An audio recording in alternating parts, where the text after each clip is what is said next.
Climate change, some folks that are working at the International Livestock Research Institute have estimated that we have three things that are going to happen to crop production because of climate change. One is the yields are going to decrease, and we can fix that with agronomy. The other is they're going to increase because there's going to be areas where the temperature limitations are not as problematic. We'll see shifts. But we're also going to see places where crop yields are going to decline dramatically, which means that those areas are going to be moving into livestock keeping. And that's another thing we have to be prepared for. Huge emissions coming from burning. If you look at the literature, it's actually a bit unfortunate because the jury seems to still be out and say that if you burn land, you regenerate, you get more biomass, and so you're coming back, and it's a net gain, net sum, zero. So that you are, so people argue that, but they don't talk about the land health. They don't talk about the microorganisms. They don't talk about the soil quality that you also lose with those emissions. And you lose a lot more than carbon dioxide. And we've lost tons of carbon through desertification. And this one, grazing-induced desertification, in the dry lands is estimated at 100 million tons of CO2 per year. Now, livestock's long shadow. How many people are familiar with this document? Indeed. It was a bombshell for those of us who really have been promoting livestock.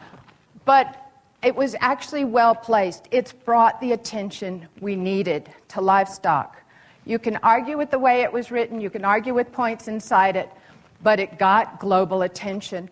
And that really was, I think, a political move on FAO's part. Now they're paying the price for it. But I also follow that with Joyce Turk, who is the USAID livestock person, also an artist, said you can't have shadow if you don't have light. So let's talk about the light. Mitigation and adaptation in grazing systems. Now, some of these slides are coming from the FAO because I want you to get a sense of what some of the global statements out there, and actually Sarah and I heard some of these just last week. Mitigation options, of course, improved genetics, animal health, livestock fertility, and feeding. FAO, one part of FAO is saying we're going to be moving from ruminants to monogastrics because we saw that some of the ruminants are less efficient. That's not necessarily going to heal the land. Manure management. We can reduce emissions by how we store and apply manure. We can recover energy from our organic matter through how we process the manure. For example, methane production. And I'm pleased to show this, the Kikanyoki Slaughterhouse. This is in Kajiado, a region right outside of Nairobi. And this is a pastoralist-led slaughterhouse where they're capturing the methane at the slaughterhouse and producing their electricity. And then there's the idea of controlling enteric fermentation, reducing the actual methane emissions that are coming from the rumen by changing the diet. So lower fiber content, but also feed additives and really sort of pumping new things into the animal to manipulate how the rumen responds.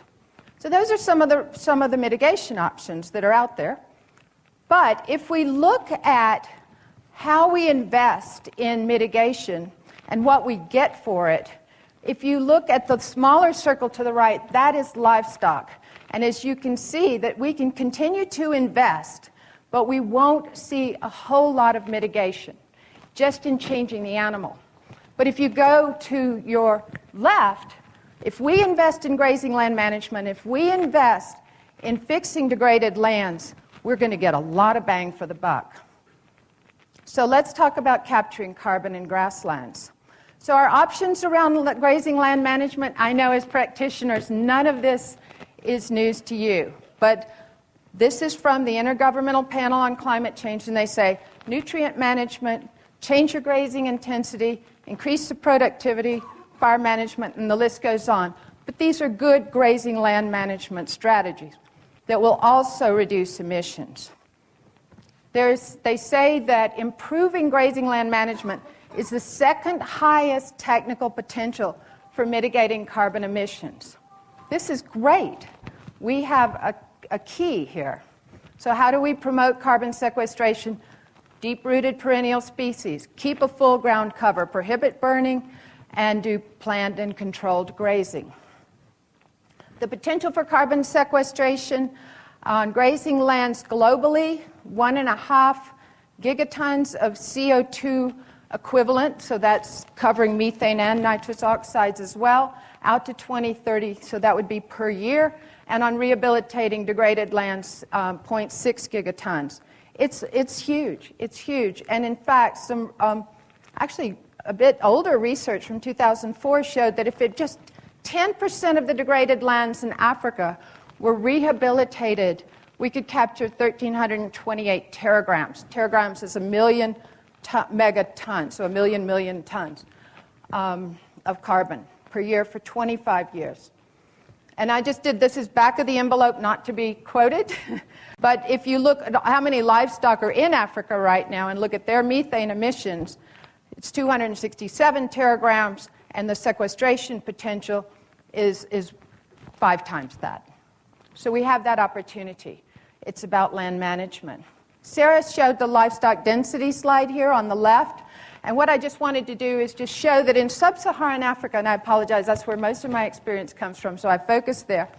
Grasslands to the left, grasslands degradation marked by the red in the middle, livestock density, you can see the line up here, right? And then, now brought into the left, the soil carbon gap map.